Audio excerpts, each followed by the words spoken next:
Bapa kami di dalam surga yang kami panggil di dalam nama Tuhan Yesus, kami bersyukur dan berterima kasih Tuhan atas pagi hari ini. Kami semua berkumpul di tempat ini hanya memuji, memuliakanlah nama-Mu. Sebelum kami melanjutkan untuk memuliakan nama-Mu, ampuni kami Tuhan segala perbuatan kesalahan kami yang tidak menyenangkan hati-Mu, ampunilah segala dosa kami. Sucikan hati kami, kuduskan hati kami. Biar kami semua di tempat ini nanti pulang penuh sukacita, damai, sejahtera daripada-Mu Tuhan. Dan kami semua juga Tuhan bersyukur. Biar di pagi hari ini kami berada di rumah-Mu yang kudus ini. Kami mau besarkan nama-Mu, muliakanlah nama-Mu. Inilah doa, ucapan syukur kami naikkan hanya di dalam nama Tuhan Yesus Kristus. Kami berdoa mengucap syukur. Haleluya, amin. Kita tetap berdiri, saya bacakan firman Tuhan di dalam Mazmur pasal 33 ayat yang kedua sampai ketiga. Bersyukurlah kepada Tuhan dengan kecapi, bermazmurlah baginya dengan gambus 10 tali. Nyanyikanlah baginya nyanyian baru. Petiklah kecapi baik-baik dengan sorak-sorai. Tetap bangkit berdiri, kita pujikan tiba saatnya.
Maksud saya masih kuat untuk berdiri. Amin. Amin.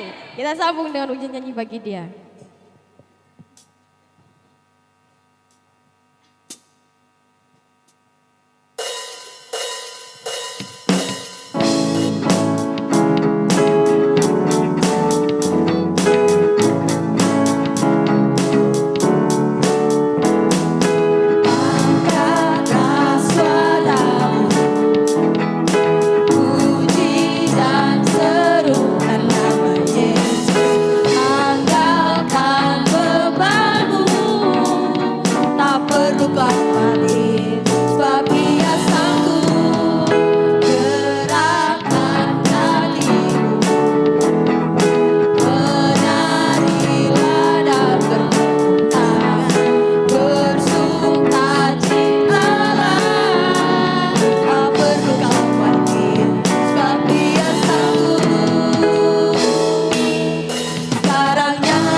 dipersilakan untuk duduk.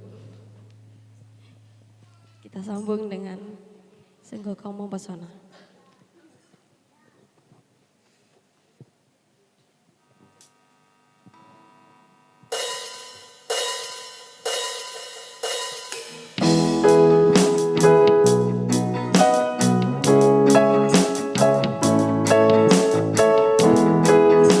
Sambil mempersiapkan diri, mungkin ada yang mau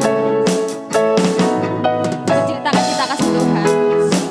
Kau mempesona, segala perbuatanmu hapuskan raguku.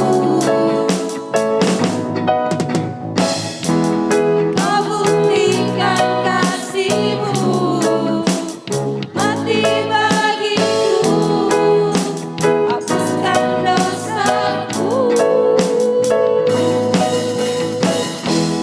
Kau ubahkan hidupku, semua menjadi baru. Sekarang ku bersuka di dalam-Mu, Yesus. Kau jagai hidupku, melangkah di jalan-Mu, sampai ku terima pertolongan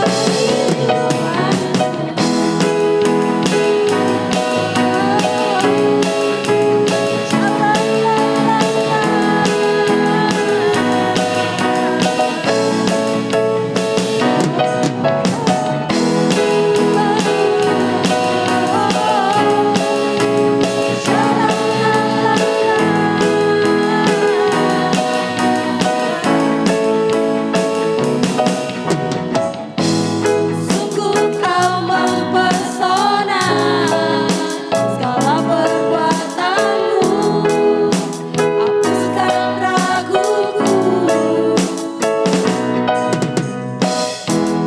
Kau buktikan kasih-Mu, mati bagiku, hapuskan dosaku.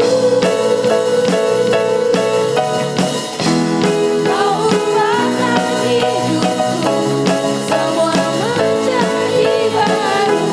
Sekarang ku bersuka di dalam-Mu, Yesus.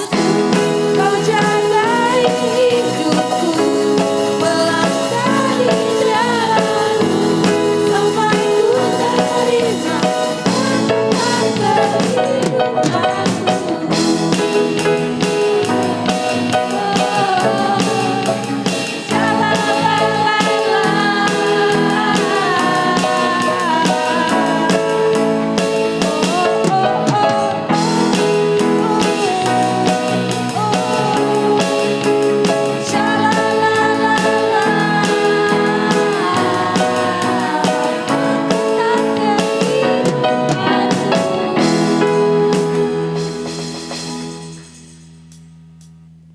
Jika tidak ada yang mau kesaksian, kita persiapkan hati untuk mendengarkan firman Tuhan. Saya mohon cuma untuk bangkit berdiri.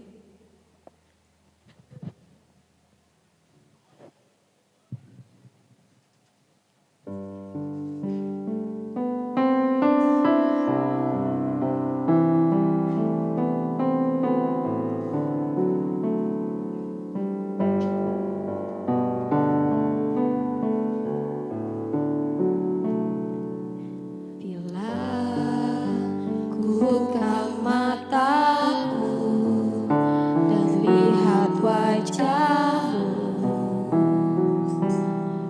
ku terkagum. Bila ku lihat hidupku dan karya tangan-Mu, ku tersanjung karena semua yang baik dalam hidupku, itulah karya-Mu. Kau beri kesempatan yang baru, dan ku ingin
Kalau kami ada sampai hari ini Tuhan, kami merindu untuk menjadi penyembah-penyembah-Mu Tuhan.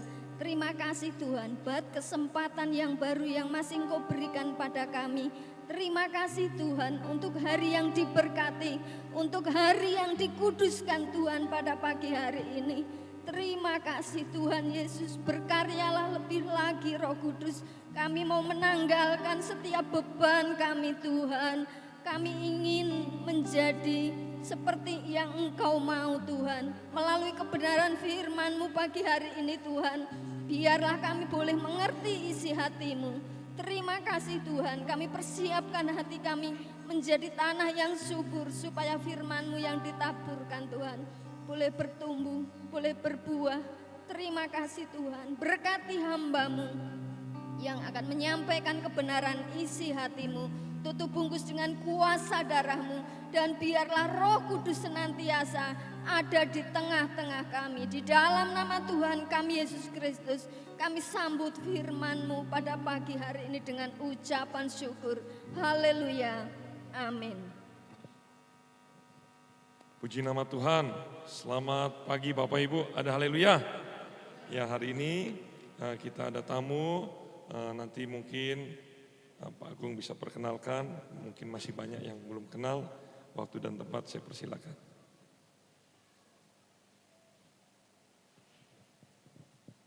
Haleluya.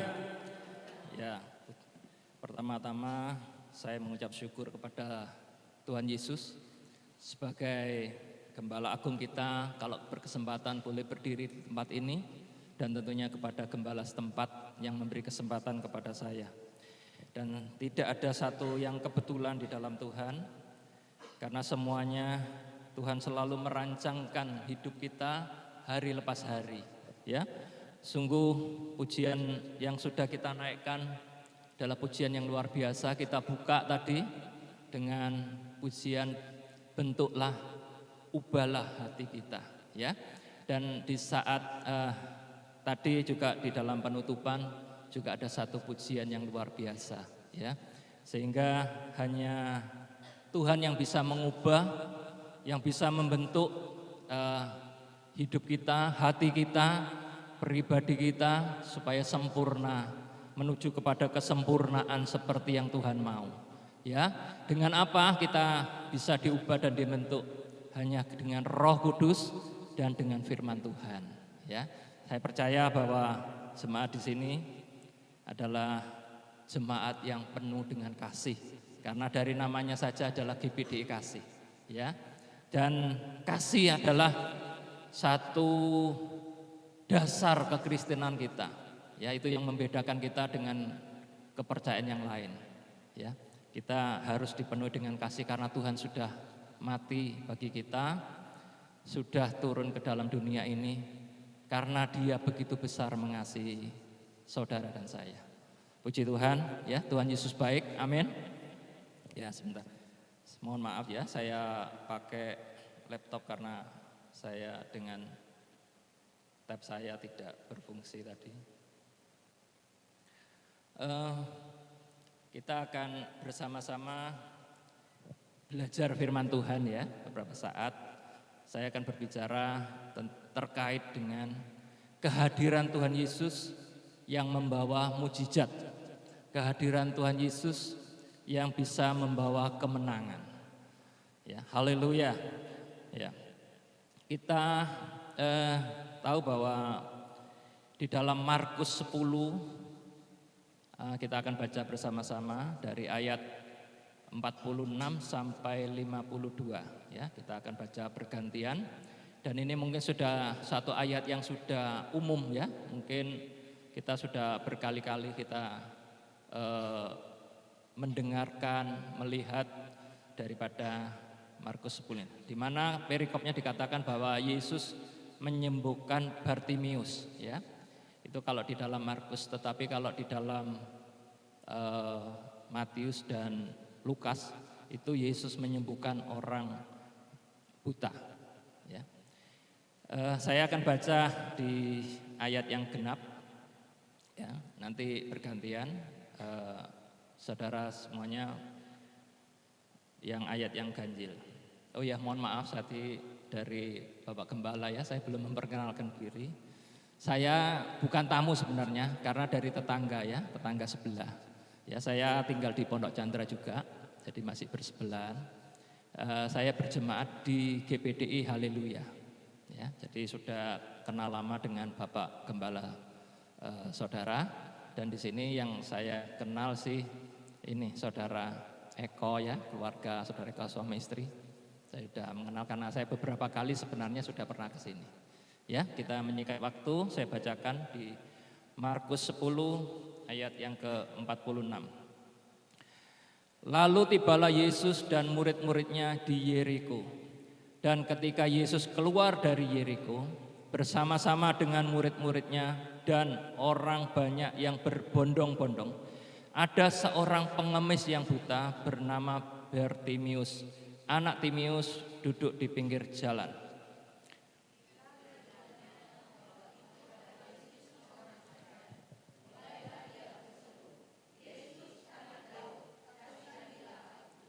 Ayat 48, banyak orang menegurnya supaya ia diam. Namun semakin keras ia berseru, "Anak Daud, kasihanilah aku."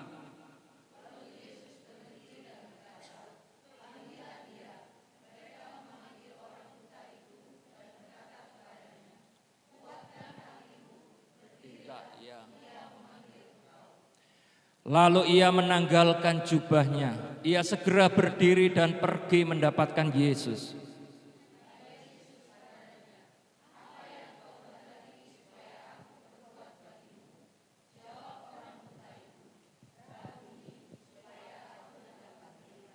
Ayat 52 kita baca bersama-sama. 2, 3. Lalu kata Yesus kepadanya, "Pergilah, imanmu telah menyelamatkan engkau." Pada saat itu juga melihatlah ia, lalu ia mengikuti Yesus dalam perjalanannya. Berbahagialah yang mendengarkan firman Tuhan dan yang memeliharanya. Amin. Ya, itu adalah satu kisah dalam Alkitab ya, di mana pada ayat yang ke-46 itu adalah satu perjalanan Tuhan Yesus dari seberang Sungai Yordan, dia akan menuju kepada Yerusalem. Ya, saat itu sebenarnya adalah saat-saat terakhir Tuhan Yesus itu akan menghadapi hari-hari penyaliban. Nah, dalam perjalanan itu kalau saya lihat di peta itu bahwa dia berjalan atau melalui perjalanan dari arah timur ke arah barat ya, karena Yerusalem itu ada di sebelah barat. Itu dia melintasi yang namanya kota Yeriko. Ya, jadi melintasi. Sebenarnya tidak ada tujuan pada waktu itu untuk memasuki kota ini, tapi harus melintasi dalam perjalanan ini. Dan ketika Tuhan Yesus dalam perjalanan bersama murid-muridnya, di ayat ke-46 dikatakan bahwa begitu banyak orang berbondong-bondong. Ya, kita tahu bahwa dimanapun Tuhan Yesus berada, sesungguhnya itu begitu banyak orang-orang percaya yang senantiasa itu merindukan akan Tuhan Yesus sehingga dia mengikutinya. Walaupun tentunya bahwa setiap orang yang percaya yang mengikut Yesus itu motivasinya berbeda-beda. Ya, nah, di dalam perjalanan ini dia saat ada dua mujizat sebenarnya. Ada dua kejadian yang luar biasa yang Tuhan kerjakan di kota Yeriko ini. Jadi hanya saat melintas saja itu ada satu hal yang luar biasa yang Tuhan kerjakan. Karena itu kita boleh belajar bahwa jika kita ingin mengalami satu hal yang luar biasa, mengalami kemuliaan Tuhan, ya, sekalipun Tuhan tidak merancangkan, tetapi hanya kehadiran Tuhan itu sudah dapat membawa satu mujizat, sudah dapat membawa satu terobosan dalam kehidupan kita.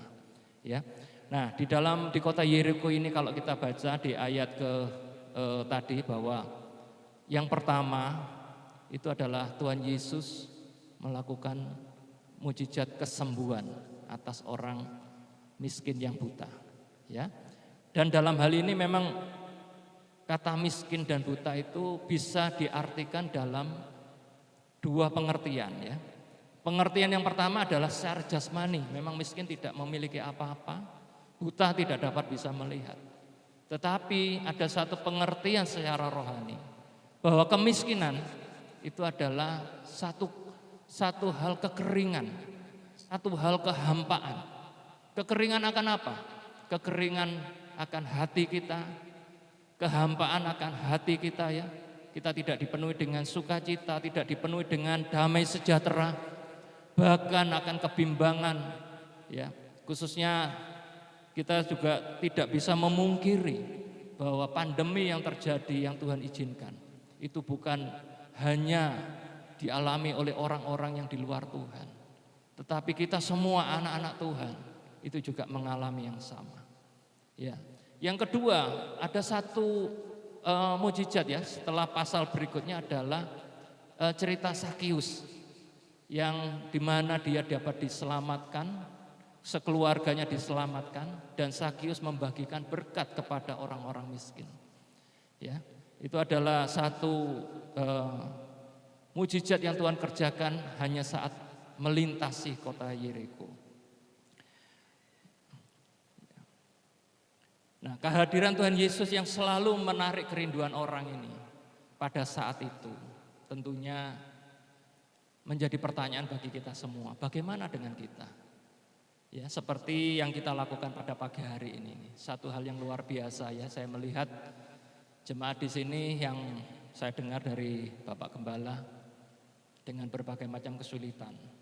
Ya, harus beribadah. Tetapi saat ini saya melihat satu hal pekerjaan Tuhan yang luar biasa Tuhan kerjakan. Sehingga kita bisa dengan leluasa, kita bisa beribadah di tempat ini. Ya, ini suatu hal anugerah yang begitu luar biasa bagi jemaat yang ada di tempat ini ya.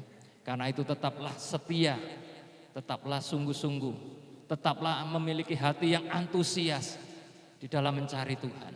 Ya, apapun kesulitannya, Tuhan tidak pernah tinggal diam ya, seperti yang tadi saya sampaikan bahwa sekalipun Tuhan tidak memiliki tujuan untuk masuk ke kota Yeriko, tetapi hanya sekedar melintasi, tapi kuasa Tuhan tetap dinyatakan ya, kemuliaan Tuhan tetap dinyatakan bagi orang-orang yang percaya di Yeriko ya. Demikian juga kita harus percaya bahwa kita yang selalu mencari Tuhan dalam hidup kita, baik melalui ibadah-ibadah yang ada, melalui doa-doa pribadi ya.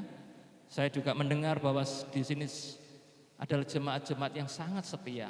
Jika ada doa-doa selalu dapat ikut terlibat di dalam kegiatan doa yang diadakan. Itu satu hal yang sangat berharga di mata Tuhan.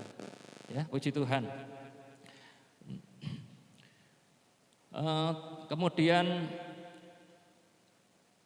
menjadi pertanyaan bagi kita semua ya, bahwa pada ayat 52 itu diceritakan ya, kita sudah tahu semuanya bahwa Bartimius ini mendapatkan satu mujizat ya, mendapatkan satu kesembuhan, kelepasan ya daripada Tuhan.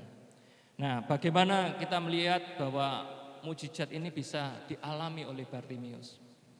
Yang pertama kita lihat dari ayat yang ke-47, bahwa ketika didengarnya bahwa itu adalah Yesus orang Nazaret. Jadi pada saat Yesus di perikop ini dikatakan mulai keluar dari Yeriko. Jadi di perjalanan itu ada Bartimius yang duduk di pinggir jalan ya, karena dia tidak bisa melihat, dan ya katakanlah orang yang tidak mampu ya, karena dikatakan orang yang miskin dan buta ya.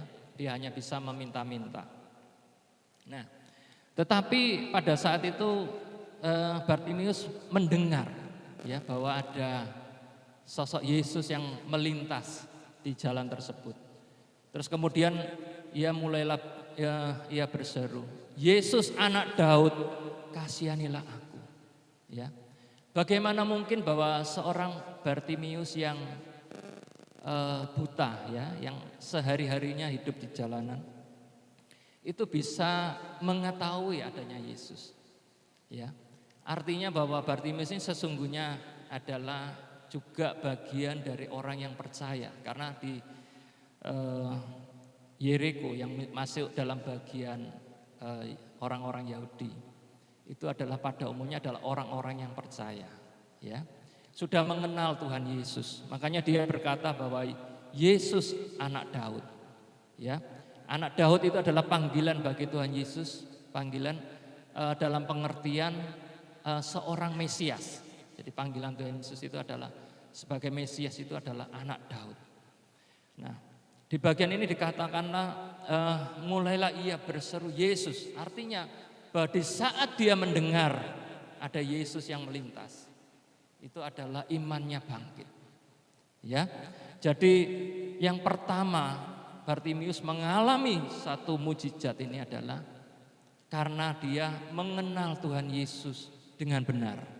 Ya, jadi kalau dia tidak tahu sebelumnya bahwa Tuhan Yesus itu siapa, dia tidak mungkin akan berseru, Yesus anak Daud, kasihanilah aku.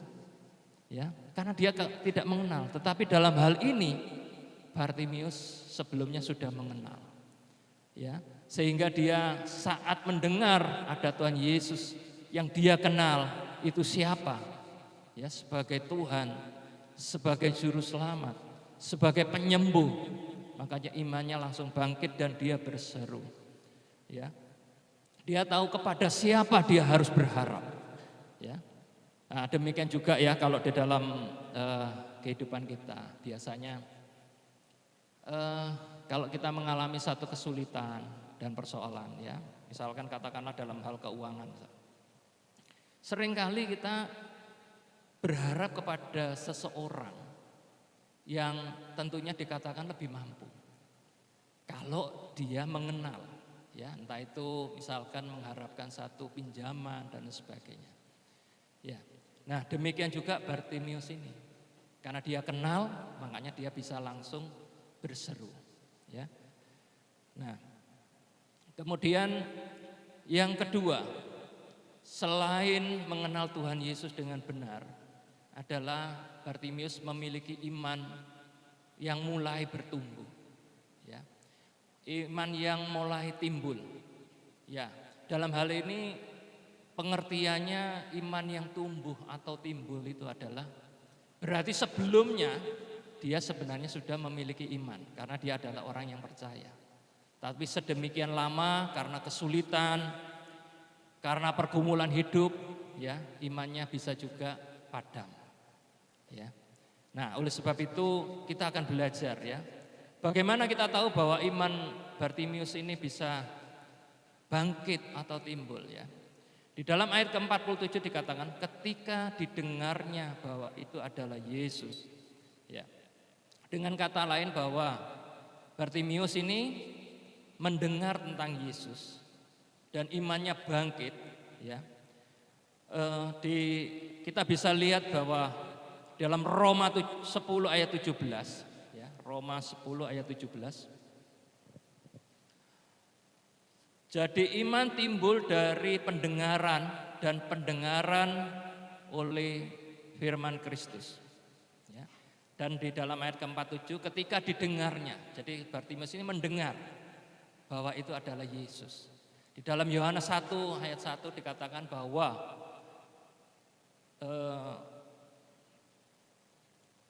firman itu adalah Allah, ya, di bagian akhir Yohanes 1 ayat 1. Jadi Yesus ini adalah firman yang menjadi manusia. Jadi ketika dia mendengarkan Yesus, artinya dia mendengarkan firman, maka imannya menjadi bangkit. Karena itu, ya, kita perlu sekali bahwa iman kita harus terjaga, iman kita harus tetap berkobar-kobar, ya. Dengan cara bagaimana? Dengarkan firman Tuhan, renungkan firman Tuhan. Ya, tanpa firman maka kita tidak akan bisa mengenal Tuhan dengan baik, dengan benar. Ya. Tetapi demikian juga kalau kita hanya mendengar firman tanpa melakukan, itu adalah seperti orang-orang Farisi, ya. Kita hanya mengenal firman hanya sebagai pengetahuan saja. Ya, penting sekali kita mendengarkan firman, merenungkan firman dan melakukan.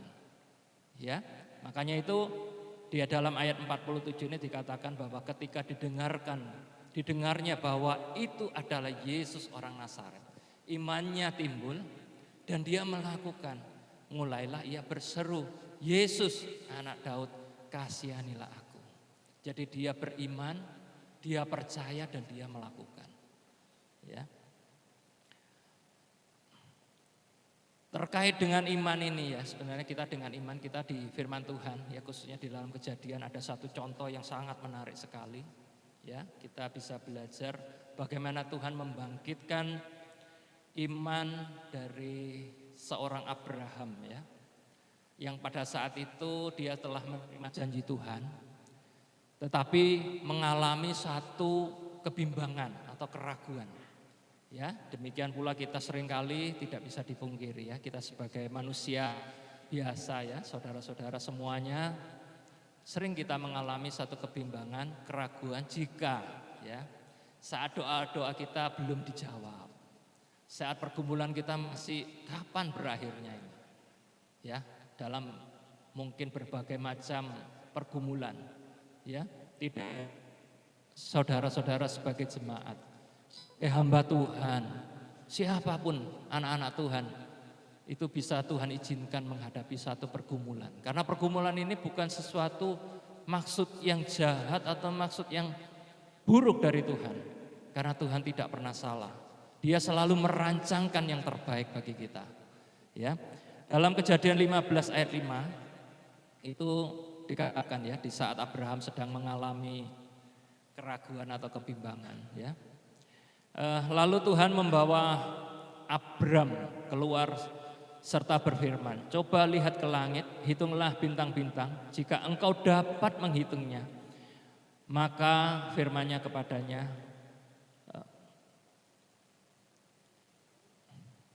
demikianlah banyaknya nanti keturunanmu. Ya, di saat itu memang Abraham sebenarnya tidak ada dasar ya untuk percaya.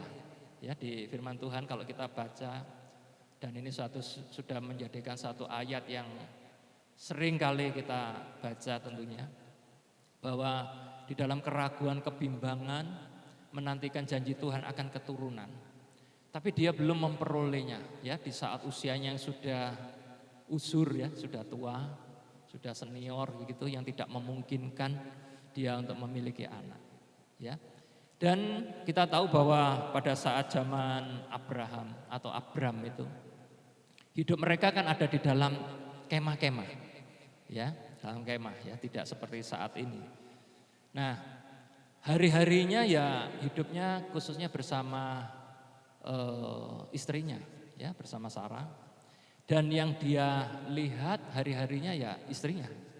Ya, selain kalau misalkan dalam kehidupan di luar kemah ya mungkin ada pembantu-pembantunya, pegawai-pegawainya dan sebagainya. Terus terang bahwa jujur kata kalau kita bayangkan, kita renungkan sejenak ya, kalau kita melihat Abram saat itu, dia melihat istrinya yang sudah, mohon maaf, sudah tua ya. Tentunya ya melihat mungkin pipinya sudah berkerut semua ya. Melihat tubuhnya yang sudah tua lah ya, seperti itu. Mohon maaf ya Ibu ya. Kita tidak bisa pungkiri bahwa secara fisik kita, manusia kita dengan bertambahnya umur akan mengalami seperti itu. Ya, dengan hari-hari seperti itu dia berpikir apakah mungkin seperti ini. Ya. Dan pada saat Tuhan datang, ya, pada saat Tuhan datang. Jadi fokus Abram pada saat itu, kenapa dia merasa bimbang dan ragu? Karena dia melihat bahwa ini tidak mungkin. Ya, tidak mungkin akan mendapatkan keturunan karena secara pikirannya ya, dan mungkin kalau kita saat ini dalam posisi sebagai Abram dan Sarah juga akan berpikir sama. Ya. Dengan melihat kondisi istrinya yang sudah tua, yang sudah tidak mungkin, sudah mati dan sebagainya. Secara ilmu kedokteran, ilmu apapun itu tidak mungkin.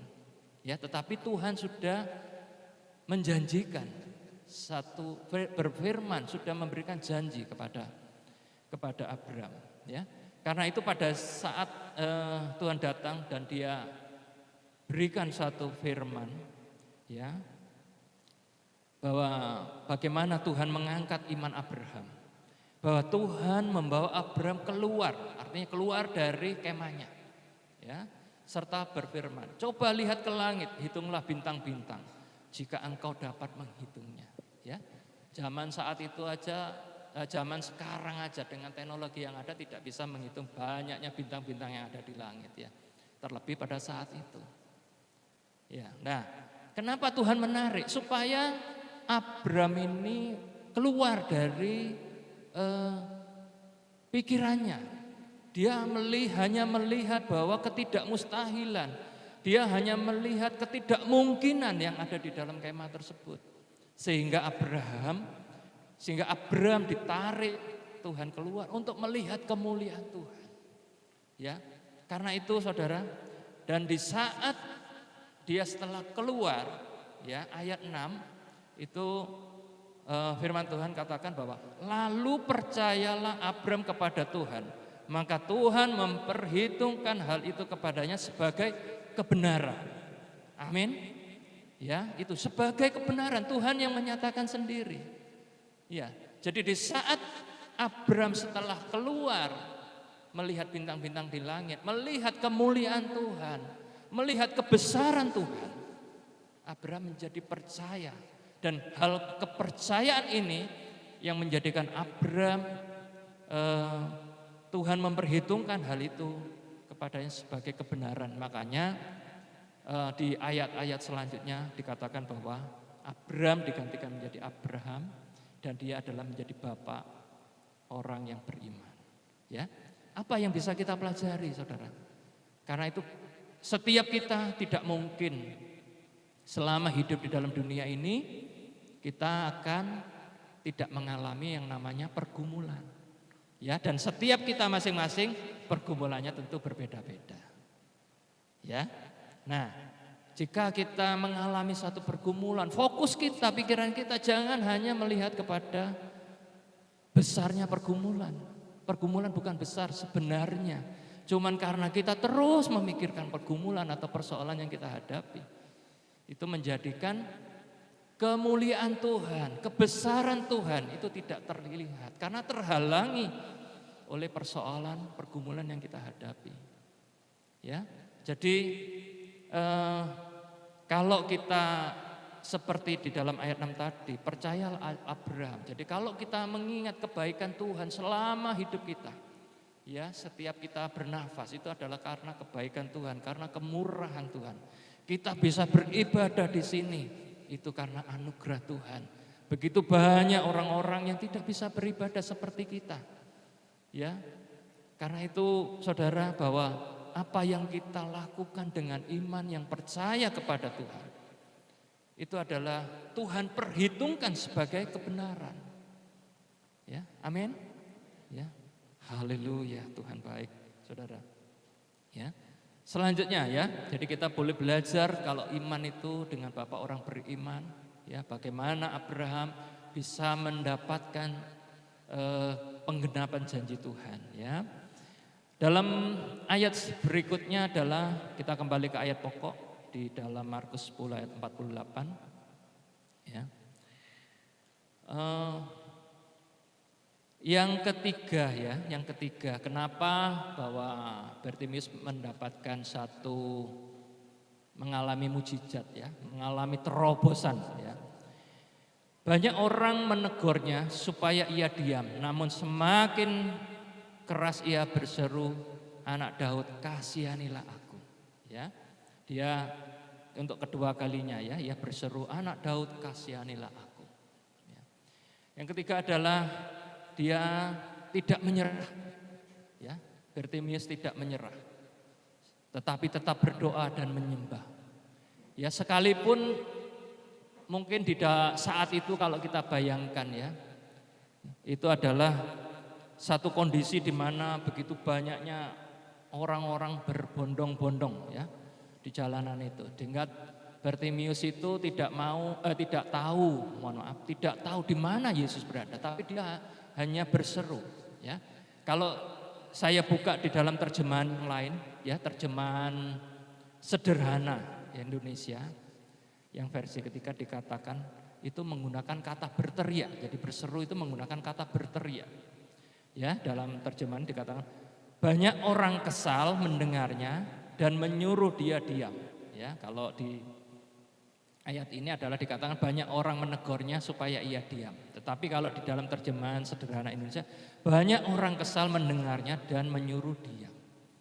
Ya, kalau bahasa Surabaya sini mungkin, menengoi gitu ya. Nah, itu kalau bahasa Surabaya ini kan langsung to the point ya. Nah, tetapi dia semakin keras berteriak, ya. Yesus keturunan Daud, kasihanilah saya. Jadi semakin dia ditegur, dia semakin keras untuk berteriak. Artinya apa? Bahwa Bartimius tidak pernah menyerah, ya. Karena sesungguhnya kita tahu bahwa Bartimius ini seorang yang buta, tidak bisa melihat Yesus itu yang di mana, rupanya seperti apa, dia tidak tahu. Tetapi dengan imannya yang sudah bangkit, dia berteriak-teriak untuk mencari Yesus. Ya. Nah, demikian pula kita, ya. Sekalipun kita seringkali di lingkungan kita, mungkin di orang-orang, bahkan orang-orang terdekat kita, ya, kita di dalam pengiringan kita kepada Tuhan Yesus, ya. Seringkali kita mungkin mengalami berbagai macam tekanan, berbagai macam kesulitan, halangan dan sebagainya. Jangan menyerah, ya, jangan menyerah. Karena Tuhan Yesus adalah setia. Ya, dia tidak pernah akan meninggalkan saudara semuanya. Ya, dia tidak pernah akan membiarkan kita hidup dalam pergumulan sampai kita jatuh dan tergeletak. Tapi tangan Tuhan yang selalu menopang saudara dan saya. Haleluya, ya. Karena itu, ya, sebagai kekuatan kita, ya, agar kita tidak menyerah, ya, tidak ada jalan lain. Satu-satunya kekuatan kita adalah dengan berdoa dan menyembah. Ya, satu hal lagi, satu sukacita bagi saya khususnya mendengar sering sharing saya dengan Bapak Gembala Saudara, ya, bahwa jemaat di sini adalah jemaat yang suka berdoa dan menyembah. Ya, karena Bapak Gembala Saudara adalah Bapak Gembala yang suka berdoa dan menyembah. Ya, puji Tuhan. Jadi setiap hari, ya, kita harus memiliki saat teduh. Kita harus membangun keintiman dengan Tuhan. Ya, secara pribadi. Tidak ada yang namanya kita tidak punya waktu. Semakin kita diangkat oleh Tuhan, semakin kita sungguh-sungguh dengan Tuhan. Semakin kita intim dengan Tuhan. Ya, seandainya saudara, ya, kalau Tuhan Yesus contoh dalam Alkitab, bahwa Tuhan Yesus mencontohkan adalah pagi-pagi benar. Ya, Tuhan Yesus sudah berdoa. Ya, bagi kita semua sebisa mungkin, ya, diusahakan. Ya, satu hari minimal itu kita memiliki saat teduh dengan Tuhan. Entah itu pagi atau malam, tapi yang sungguh-sungguh. Jangan sampai kalau kita sudah malam, kita sudah capek mungkin, ya, pulang dari beraktivitas dalam pekerjaan. Kita sudah hanya memberikan sisa waktu, terima kasih Tuhan saya mau tidur, hanya begitu aja. Ya, jangan sampai itu terjadi dalam hidup kita. Karena apa? Kekuatan kita, ya, dalam menghadapi segala macam pergumulan, persoalan, itu hanya dengan doa, dengan penyembahan kita, ya, kita berikan yang terbaik.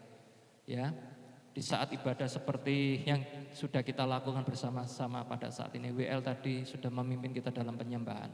Kita ikuti bersama-sama. Ya. Selain itu adalah tentunya, ya, kita harus dengan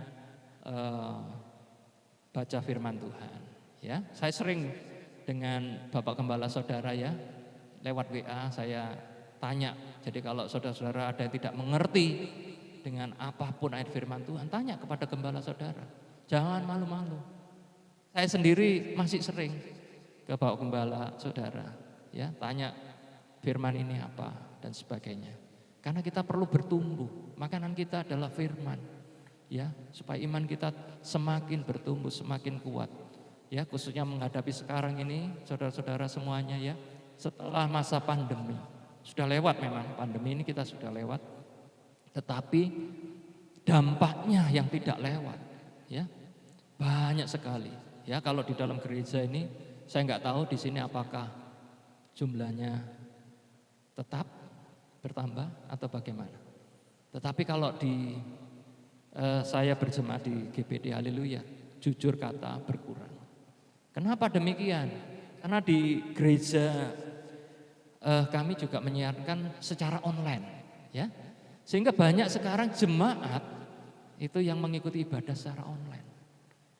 Dan tidak sedikit juga dari jemaat yang mengikuti secara online itu bisa mengikuti dari manapun. Nah, itu saudara, ya hati-hati. Karena apa? Kalau kita tidak mengikuti melalui gereja yang menjadi tempat kita berkandang, itu hati-hati. Karena apa? Banyak pengajaran-pengajaran yang tentunya belum tentu benar, ya. Makanya hati-hati. Karena itu kalau ya kita tidak bisa dipungkiri dengan kemajuan teknologi, kita bisa membuka khotbah dari manapun, ya. Jadi apakah itu dilarang? Tidak dilarang, ya. Tetapi harus hati-hatinya. Jika ada hal yang firman atau pengajaran yang berbeda, berkonsultasilah dengan gembala saudara. Tanyakan bahwa ini kok ada seperti ini. Banyak sekali sekarang kan. Ya, kita tidak bisa tutupi, tidak bisa pungkiri, kita tidak bisa melarang bahwa itu terjadi saat ini. Ya. Dan kami bersyukur bahwa di gereja di tempat saya berjemaat, ya khususnya kalau ibadah yang kedua, di sana kan ada 3 kali ibadah. Ibadah yang kedua sudah boleh dikatakan pulih, ya, jadi sudah cukup penuh. Jadi gerejanya ya, cuman pagi sama sore masih belum, ya. Kita berdoa terus dan saya pribadi, saudara, terus terang aja ingin sedikit share bahwa dimanapun saya berada, saya mengusahakan untuk bisa beribadah.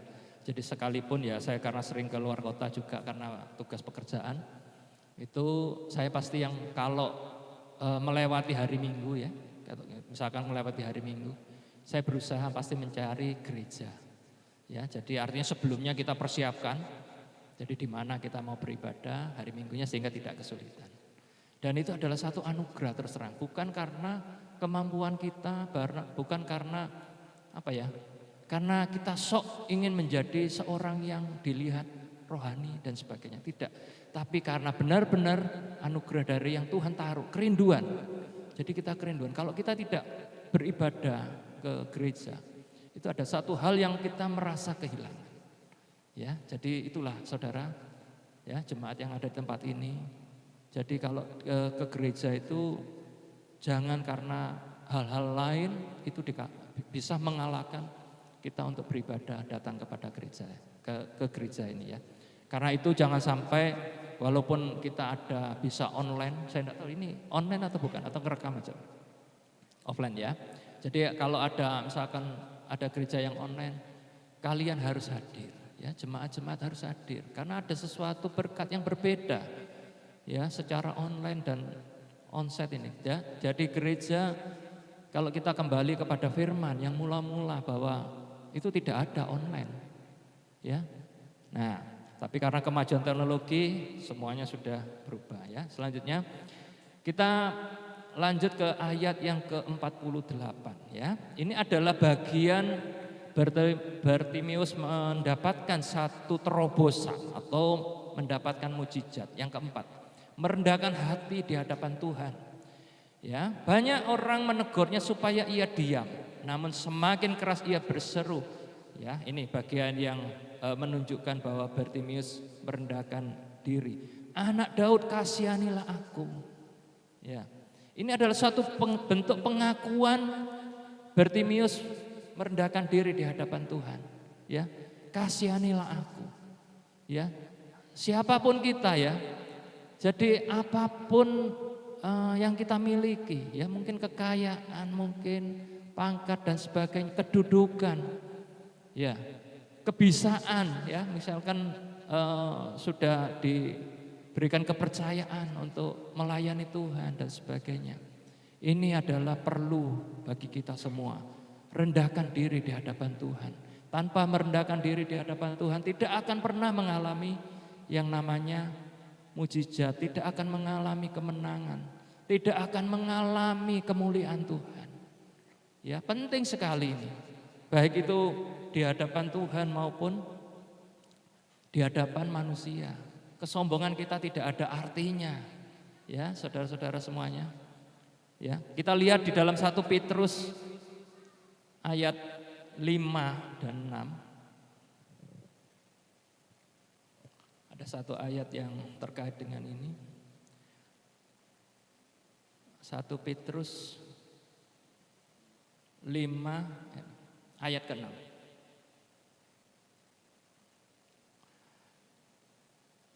Karena itu rendahkanlah dirimu di bawah tangan Tuhan yang kuat, supaya kamu ditinggikannya pada waktunya.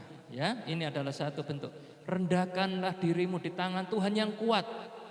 Jadi kita tidak usah khawatir saat kita datang kepada Tuhan dengan kerendahan hati. Karena Tuhan yang akan membela kita, Tuhan yang akan menolong kita. Jadi kita tidak usah khawatir, saudara.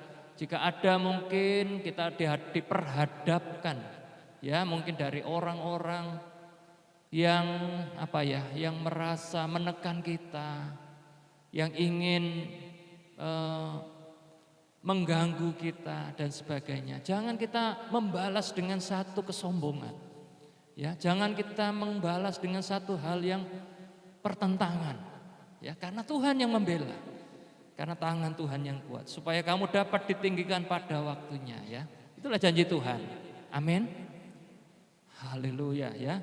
Dan ayat ke-7, serahkanlah segala kekhawatiranmu kepadanya, sebab Ia yang memelihara kamu. Ini janji Tuhan. Ya, segala kekhawatiran saat engkau difitnah mungkin, saat engkau dianiaya, dibully, ya, kita tidak bisa pungkiri bahwa kita di dunia ini, ya, di lingkungan kita tidak bisa dimungkiri sebagai minoritas, ya. Tetapi di hadapan Tuhan, ya, pada saatnya kita ditinggikan, ya. Kenapa? Karena kita adalah anak-anak kesayangannya, ya, umat-umat pilihannya, ya. Karena itu kita tidak perlu, ya, saudara, kita menyombongkan diri dan sebagainya. Kita tidak perlu membalas. Ya, karena Tuhan Yesus sudah mencontohkan itu semuanya. Ya, kita selanjutnya kita baca di ayat yang ke-50. Ya, ini adalah yang bagian terakhir. Yang kelima, bagaimana Bartimius bisa mengalami satu mujizat, menanggalkan dosa atau kehidupan yang lama. Ya, ayat 50. Lalu ia menanggalkan jubahnya. Ia segera berdiri dan pergi mendapatkan Yesus. Ya, jadi oleh sebab itu, saudara, ini adalah satu hal yang sangat penting, bahwa kita kalau hidup dalam dosa, hidup dalam pelanggaran di luar ketetapan Tuhan, kita tidak akan pernah mengalami mujizat. Ya, ini yang penting sekali. Makanya kita harus benar-benar hidup dalam kekudusan Tuhan. Apapun itu, tidak ada tidak ada toleransinya. Ya, ini satu keharusan. Ya. Sehingga ikuti firman Tuhan, maka kita akan bisa melihat kemuliaan Tuhan. Ya, kita jaga hati kita, dan kita selanjutnya di ayat yang terakhir bahwa Markus 10 ayat ke-52, lalu kata Yesus kepadanya, pergilah, imanmu telah menyelamatkan engkau.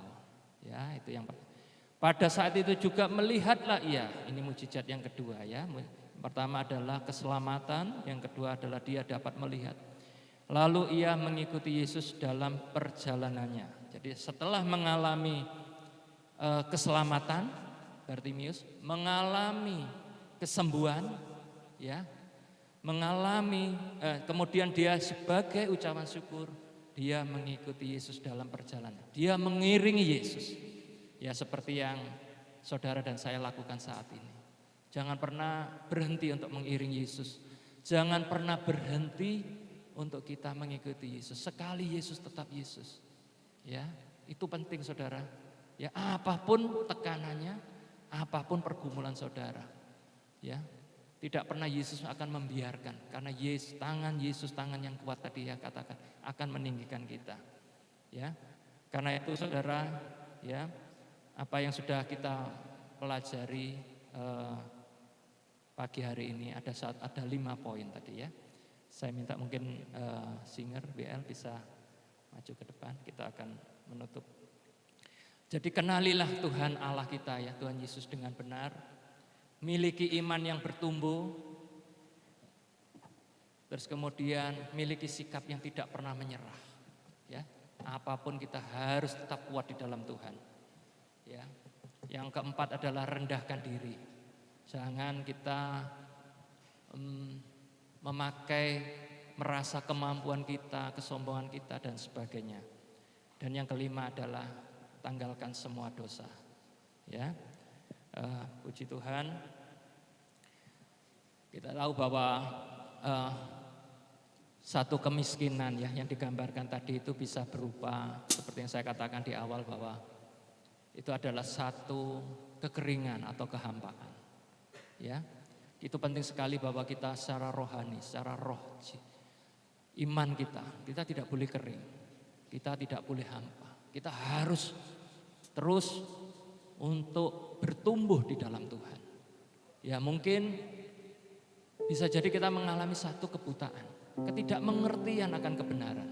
Belajar kita dengan melalui firman Tuhan, melalui ibadah seperti pada saat pagi hari ini.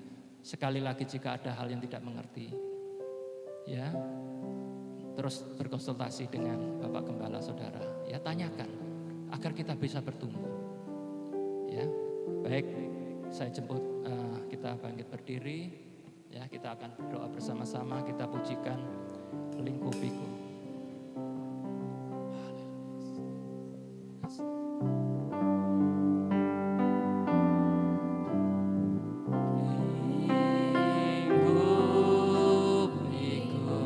Terima kasih Tuhan.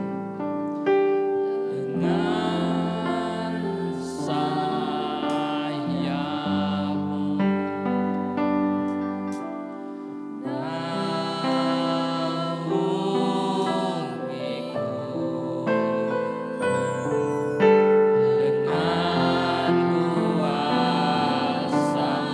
lingkupiku, haleluya.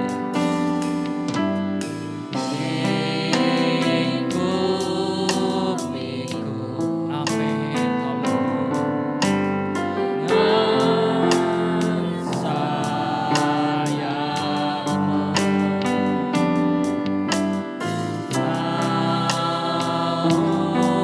naungiku. Dengan kuasa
Saat ini kita sudah mendengarkan firman Tuhan. Firman Tuhan berkata dengan jelas bahwa biarlah iman percaya saudara bisa timbul. Jika selama ini kita masih belum melihat kemuliaan Tuhan, percayalah bahwa Tuhan selalu ada bersama kita.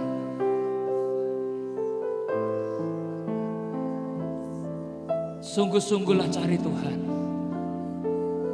Tingkatkan terus doa kita. Tingkatkan terus pengenalan kita kepada Tuhan melalui kebenaran firman Tuhan. Oh, haleluya. Haleluya. Yesus. Oh, Yesus. Haleluya. Oh,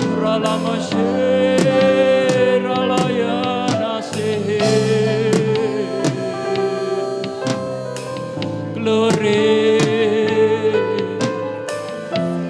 Yesus baik. Mulialah nama-Mu Tuhan. Kami menyembah-Mu.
Terima kasih Bapa di dalam surga, kami bersyukur berterima kasih Tuhan. Jika Engkau sudah datang dengan kebenaran firman-Mu Tuhan, hamba terbatas Tuhan untuk menjelaskan. Tapi biarlah Allah Roh Kudus datang secara pribadi lepas pribadi. Tuhan, sampaikan isi hati-Mu Tuhan. Biarlah setiap kami mengalami terobosan Tuhan. Biarlah setiap kami mengalami mujizat-Mu, mengalami kemenangan-Mu. Sehingga setiap hati kami Tuhan diubahkan Tuhan menjadi baru. Hati yang kering diubahkan menjadi hati yang rindu akan Engkau. Sehingga saat ini Tuhan, jika hati kami yang buta, yang penuh dengan keterbatasan untuk melihat kebenaran-Mu, keterbatasan untuk mengenal-Mu Tuhan, bukakan Tuhan. Biarlah hati kami dapat melihat Engkau Tuhan, seturut dengan kehendak-Mu.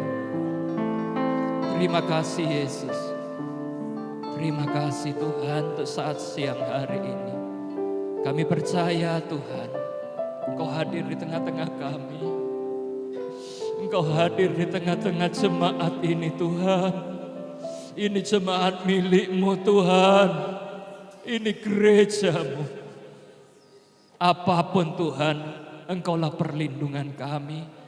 Dan kami percaya pada saatnya Tuhan, Engkau akan mengangkat setiap umat-umat-Mu di tempat ini. Kami percaya Tuhan. Tuhan Yesus, Kau akan mengangkat setiap jemaat-Mu untuk menjadi kepala bukan ekor. Engkau akan menolong setiap pergumulan apapun Tuhan. Yang sakit disembuhkan di dalam nama Yesus.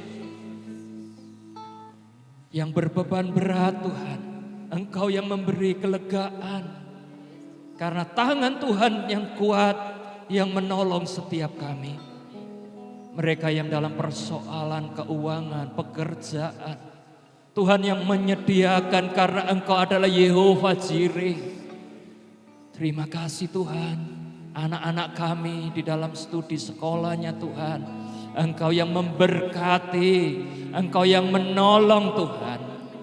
Dan juga Tuhan bagi setiap kami, pengiringan kami, pelayanan kami di tempat ini Tuhan. Berikan kami hati yang sungguh-sungguh Tuhan. Hati yang rindu dan haus akan Engkau. Terima kasih Bapa, memberkati hamba-Mu. Gembala, keluarga Tuhan di tempat ini. Ya Tuhan, jika Engkau Tuhan izinkan, Tuhan hamba-Mu ada di tempat ini. Kami percaya tangan Tuhan, pertolongan, perlindungan, penyertaan Tuhan selalu ada Tuhan. Terima kasih Bapa, segala hormat, pujian dan syukur kami naikkan kepadamu. Ya Tuhan, inilah doa-doa kami. Kami naikkan biarlah kehendak-Mu yang jadi. Terima kasih Tuhan. Terima kasih Bapa. Terima kasih Allah Roh Kudus. Di dalam nama Yesus Kristus yang percaya bersama-sama katakan amin. Tuhan terima kasih.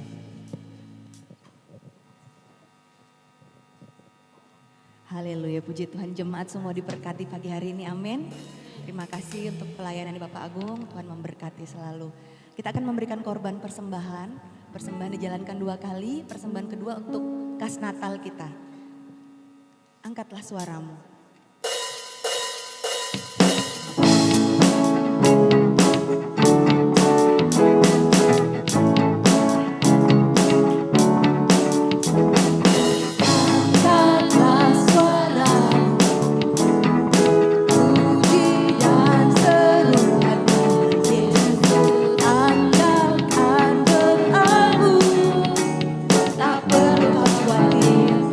Dia sanggup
persembahan kita. Amin. Pengumuman Bapak Ibu Saudara, ada perubahan. Rencana acara 17 Agustus kita tidak jadi minggu depan karena kabarnya infonya di RT 2 sini mau ditutup jalannya. Jadi kita majukan hari Selasa. Jadi besok Selasa bukan ibadah kaum wanita saja tapi ibadah gabungan 17 Agustus. Jadi bapak-bapak, anak-anak semua boleh hadir. Ibadah keluarga jadinya hari Selasa ya. Kemudian nanti sore sekolah minggu.